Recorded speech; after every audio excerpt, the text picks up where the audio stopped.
channel Yende. Pada video ini saya akan mendongeng alur film Spider-Man No Way Home yang dirilis pada tahun 2021. Disutradari oleh John Watt dan dibintangi oleh Tom Holland, Andrew Garfield, Tobey Maguire, Zendaya, Benedict Cumberbatch, dan masih banyak aktor keren lainnya. Film ini merupakan lanjutan dari film Spider-Man Far From Home 2019 dan juga urutan ke-28 dari Marvel Cinematic Universe. Buat kalian yang belum nonton alur film Spider-Man Far From Home, bisa nonton terlebih dahulu. Link ada di pojok kanan atas video. Jadi, film No Way Home-nya ini mengisahkan terbongkarnya identitas Spider-Man ke publik, yang membuat Spider-Man meminta bantuan kepada Dr. Strange. Namun, upayanya itu malah membuat beberapa villains dari dimensi lain masuk ke dunia MCU. Gimana kisah selanjutnya? Yuk mari kita simak alur ceritanya.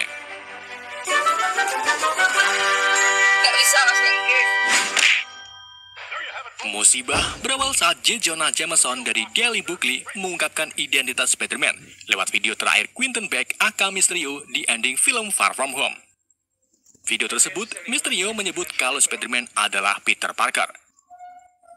Jonah yang merupakan penggila viral menggiring opini dengan mengatakan kalau Spider-Man lah pelaku di balik kematian Mysterio dan juga kekacauan elemental di London.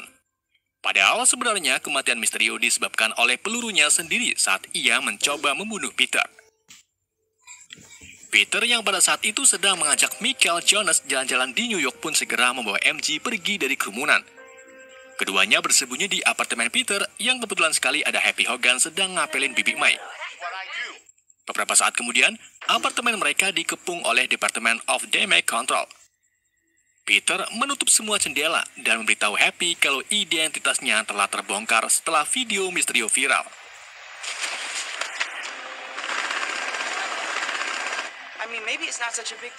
Malam harinya, mereka ditangkap oleh DDC dan dibawa ke kantor untuk diinterogasi, termasuk Ned Leeds, sahabat Peter. Peter ditunjukkan barang bukti berupa kacamata edit pemberian Tony Stark yang digunakan Mysterio untuk menciptakan elemental melalui drone penghancur. Peter terus menyangkal bahwa dirinya tidak membunuh Mysterio. Karena memang bukti belum cukup kuat, Peter dan yang lainnya pun dipulangkan sementara. Sedangkan DDC akan mencari bukti lain dengan memasukkan Stark Industries ke dalam kasus kematian Mysterio. Di hari berikutnya, Peter didatangi pengacara buta bernama Matt Murdock yang sangat bersedia untuk menjatuhkan tuntutan Peter. Matt yakin kalau tuduhan itu salah, tetapi ada kendala yang mungkin tidak bisa dihindari, yaitu penggiringan opini dari berita. Matt memberitahu kalau FBI terus mencari barang bukti termasuk drone penghancur, namun tentu saja mereka tidak akan bisa menemukannya karena Peter sudah mengembalikan drone-drone tersebut ke satelit Stark. Meskipun Peter bisa terbebas dari tuntutan, Peter masih saja mendapatkan teror dari netizen yang membela Mysterio. Peter dan May pun akhirnya dipindahkan ke tempat yang lebih aman, yaitu di apartemen Happy. Di hari berikutnya, saat Peter, MJ, dan Ned berangkat ke sekolah di Midtown Hague, mereka dikerumuni banyak murid dan juga wartawan yang terus heboh menyalahkan Peter. Hal itu tentu saja membuat Peter, MJ, serta Ned merasa tidak nyaman.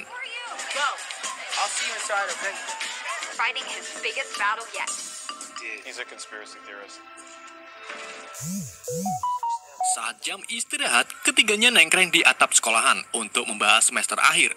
Mereka juga memikirkan tempat kuliah yang bakalan mereka tuju, terutama MIT, Massachusetts Institute of Technology. Beberapa hari kemudian, mereka mendapatkan surat pengumuman dari MIT. Ketiganya membuka surat tersebut di kedai kopi tempat MJ bekerja. Sayangnya, ketiga surat itu berisi penolakan karena menyangkut kontroversi Spider-Man. Tentu saja membuka surat tersebut di kedai kopi tempat MJ bekerja. Sayangnya, ketiga surat itu berisi penolakan karena menyangkut kontroversi Spider-Man. Tentu saja hal itu membuat Peter merasa bersalah karena sudah menempatkan dua teman dekatnya ke dalam posisi yang kurang beruntung. Peter lalu tak sengaja melihat lampu hias di ruangan kedai yang bentuknya seperti Dr. Strange. Peter pun memiliki ide, yaitu meminta pertolongan kepada Dr. Strange. Pagi harinya, Peter pergi ke Santum Santorum di New York dan menemukan kalau ruangan kuil penuh dengan salju. Wong memberitahu Peter kalau salah satu dari ketiga pintu portal terbuka ke Serbia, yang menyebabkan seisi ruangan ini penuh dengan salju. Peter akhirnya bertemu dengan Dr. Strange. Ia meminta Strange untuk kembali ke masa lalu guna menghentikan Misterius saat mengungkapkan identitas Spider-Man. Sayangnya Strange menolak karena hal itu bisa merusak waktu. Ditambah lagi, dirinya sudah tidak memiliki Time Stone. Strange lalu mendapatkan ide, yaitu mencoba mantra Rune of Kauf-Kaul, sebuah mantra yang bisa membuat semua orang di dunia lupa tentang Peter Parker. Wong yang mendengarnya pun memperingati Strange bahwa mantra itu sangat berbahaya dan berakibat fatal. Tetapi Strange menghiraukannya sambil membawa Peter ke ruangan Santum. Strange mulai membacakan mantra dengan diawali kalimat, semua orang di seluruh dunia yang tahu bahwa Spider-Man adalah Peter Parker bakalan lupa. Sayangnya di tengah pembacaan mantra, Peter terus-terusan meminta Strange untuk mengubah mantranya agar MJ, Ned, Mai, dan Happy tidak lupa dengan Peter. Hal itu membuat Strange tidak fokus yang mengakibatkan mantranya tidak stabil.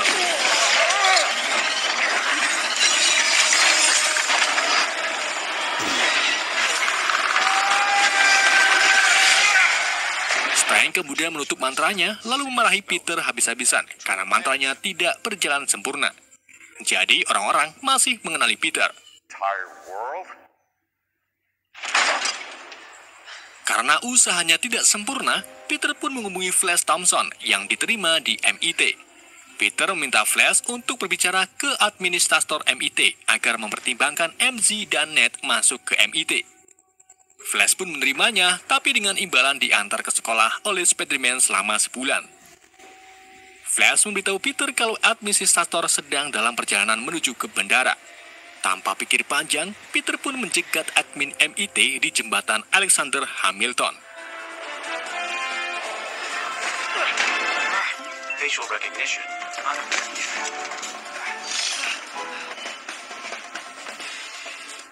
Setelah bertemu, Peter meminta agar admin mempertimbangkan MJ dan Ned. Namun sayangnya si admin menolak. Pada saat itu juga, Peter merasakan getaran Spidey Sensei. Artinya bahaya sedang mendekat. Dan benar saja, tiba-tiba semua orang panik bahagia, yang kemudian disusul dengan kemunculan Dr. Otto Octavian, villain dari Spider-Man 2 versi Sam Raimi. Peter pun segera memakai setelan Spider-Man nanoteknologinya untuk bersiaga. Ketika Otto melihat Spider-Man, ia langsung menanyakan di mana mesin berkekuatan mataharinya, yaitu reaktor fusi. Tentu saja Peter tak tahu. Otto lalu memulai pertarungan dengan melempari mobil ke arah Peter.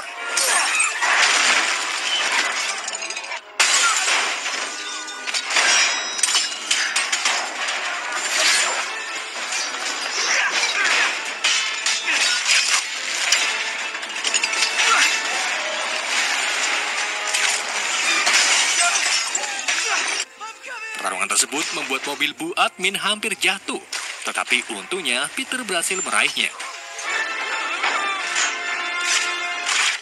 Peter akhirnya tertangkap oleh Otto, di mana Otto ini mengambil secuil kostum nanoteknologi di dada Peter, kemudian menyerapnya ke 4 tentakel. Ketika Otto hendak menusuk dada Peter, Peter langsung memindahkan topengnya ke dada yang membuat tusukan Otto tak mempan. Kini, Otto melihat wajah Peter yang sudah jelas dia bukan Peter yang dimaksud. Peter lalu mengambil alih sistem nano di tentakel Otto, kemudian meletakkan Bu Admin kembali ke jembatan. Merasa hutang nyawa dengan Peter, Bu Admin pun bersedia membantu Peter, MJ, dan Ned agar masuk ke MIT. Di waktu yang sama, suara ngakak terdengar dengan dibarengi bom labu serta kemunculan Green Goblin, villain dari Spider-Man 1 Sam Raimi. Saat Goblin hendak menyerang Peter, Strange langsung memindahkan Otto dan Peter ke ruangan bawah tanah Santum. Otto dikurung ke dalam sel bersama The Lizard yang merupakan villain dari The Amazing Spider-Man 1. Strange menjelaskan kepada Peter bahwa mantra gagal sebelumnya bukan Tune of Kauf-Kaul, melainkan mantra membuka multiverse, sehingga orang-orang di dalam semesta yang tahu Spider-Man adalah Peter Parker masuk ke dunia Peter saat ini. Untuk mencegah bertambahnya kekacauan, Strange menyuruh Peter untuk menangkap orang-orang yang datang dari alam semesta lain menggunakan sling ring buatan Strange, di mana sling ring ini mampu memindahkan orang-orang itu ke dalam sel Sanctum. Namun karena Peter tak mau bekerja sendiri, ia pun minta Strange untuk mengizinkan MJ dan Ned ikut ke dalam misi ini. MJ dan Ned lalu dibawa ke ruang bawah tanah dan mulai melakukan tugasnya dengan mencari kekacauan di internet. Sementara Peter membuat setelan khusus berwarna hitam. Ned akhirnya menemukan informasi kalau ada gangguan listrik di luar kota. Peter pun segera pergi ke tempat yang dimaksud. Run Osborn Why? to fight a ghost.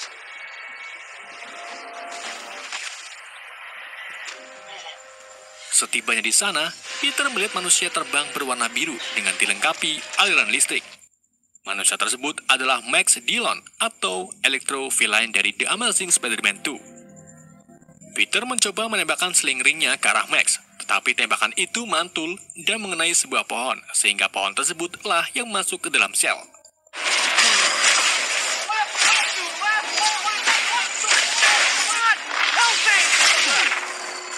Peter diserang oleh Max, sampai akhirnya datanglah Sandman atau Finn Marco, villain dari Spider-Man 3, membantu Peter. What the Look! Alright, let's go!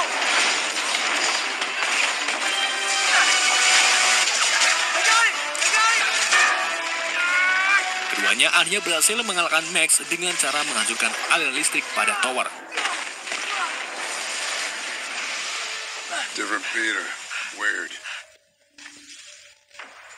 Peter menjelaskan kepada Marco dan Max bahwa mereka dari multiverse lain. Setelah itu, Peter sengaja mengirim keduanya ke sel Sanctum. Comes? Wasn't crazy, Max. The dinosaur can talk. Di tempat lain, Goblin atau Norman Osborn terlihat sedang menyembunyikan glider terbangnya di gang sempit. Ia lalu mendapatkan hasutan keji dari sisi Green Goblin yang menyuruhnya untuk tetap berbuat jahat. Norman pun mencoba menyingkirkan hasutan dengan menghancurkan topengnya. Kemudian pergi ke VES, organisasi amal tempat kerja Bibi Mai. Peter mendapatkan telepon dari Bibi Mai bahwa ada pria ngakak dari dunia lain ingin bertemu Peter. Peter pun segera ke sana dengan pecicilan. Setelah bertemu, Norman kebingungan karena Peter bukan Spider-Man yang dimaksud. Norman mulai mengoceh tentang keadaan